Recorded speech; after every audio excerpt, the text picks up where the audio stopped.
So lately we've been looking at speech and accents from mostly the late 1800s to the early 1900s, and today I found a candidate of our analysis that I think could be very interesting, and it's Theodore Roosevelt. Now, given this video specifically, of which you will find a link in the description, is 41 minutes and 9 seconds of continuous speech from the president. I'm not going to analyze the whole thing, or would be here until tomorrow, but as I say, I'll put a link in the description in case you want to do just that. As always, this is a speech pattern analysis. It's more on the linguistic side of things, so we're not going to look at what he's saying, but we're going to examine the way he speaks, the accent, the pronunciation, the intonation, in order to create a little bit of an accent profile. I'm going to let him speak for the first 1 minute and 20 seconds, and then I'll provide commentary. Let's go. In this way, I desire to greet the Boys Progressive League at their meeting at the Hotel Manhattan. I feel that the Progressive Party should appeal peculiarly to the young men and therefore to the boys who are to be the next generation of voters. The principles for which we stand are the principles of fair play and a square deal for every man and every woman in the United States.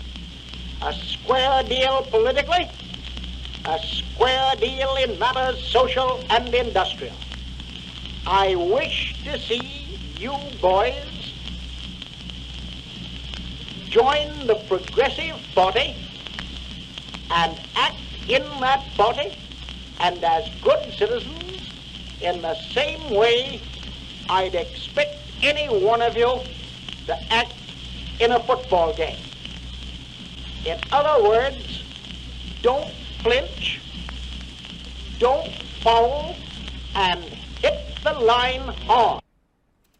Okay, 1 minute and 26 seconds only, and I've got a lot to say.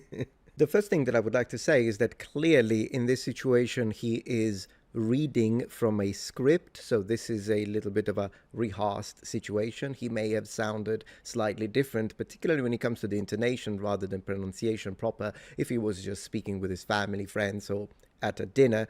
But regardless, that's the first component of this examination. The second aspect, as it happens oftentimes with all sorts of old school accents that we listen to, is that there is a certain level of a theatrical nature into the enunciation of his speeches. Clearly, this may have to do with the accent itself and the period, but you also have to consider that he's a politician. So, I mean, politics is a theater after all, and therefore there is a certain level of a performative aspect to it. Another thing about his speech is that it has a certain rigidity to it. Check this out. A square deal politically, a square deal in matters social and industrial.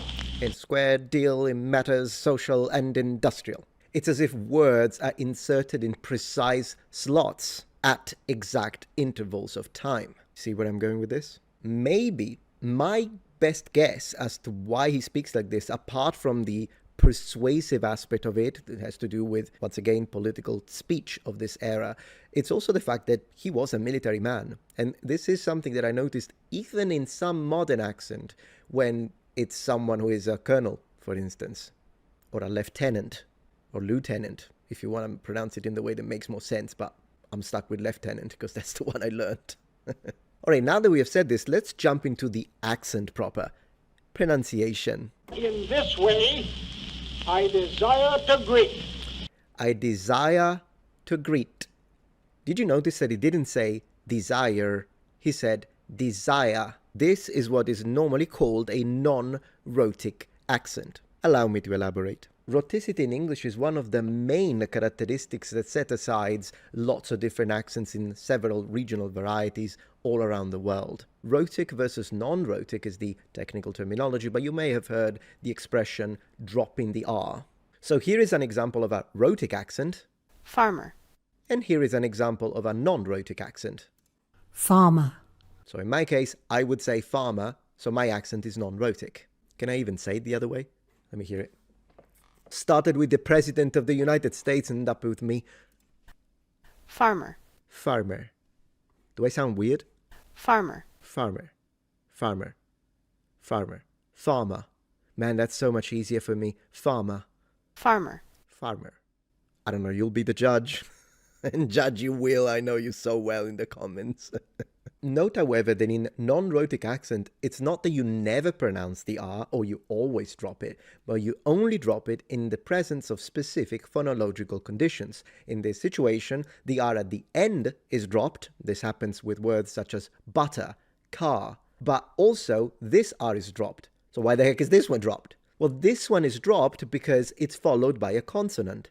If instead of a consonant or a consonant cluster in this specific space you would have had a vowel, then the R would have been fully pronounced. Likewise, if the R is at the beginning of a word, it's always pronounced. Now, in Victorian accents, that sometimes at the beginning of words the R is actually fully rolled. Yeah, like a rrr. But these days, I think the only place where I hear that happen sometimes is Scotland. Yeah. So anyways, this word is actually a good idea. Contracted. So even in a non-rhotic accent, you would still pronounce the R here because it's followed by a vowel. That's it. So he says desire. I would say desire. Maybe my vowel is a bit different, but generally speaking, that's the idea. Now, let's talk about why he's pronouncing it like that.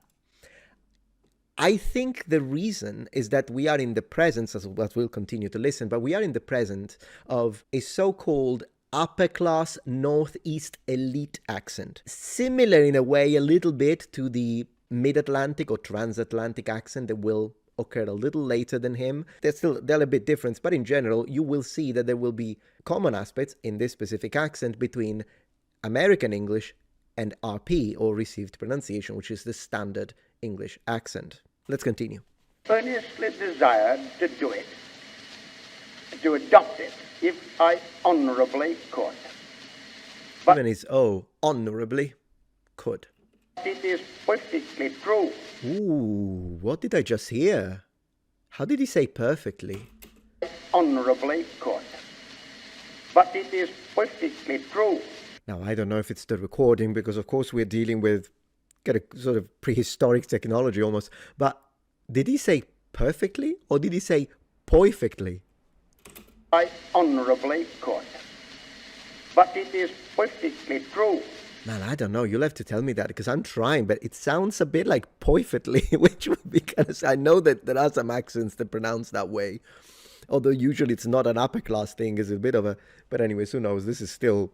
I mean, the guy was the president from 1901 to 1908 or 9. I don't remember now. You'll definitely correct me in the comments. But yeah.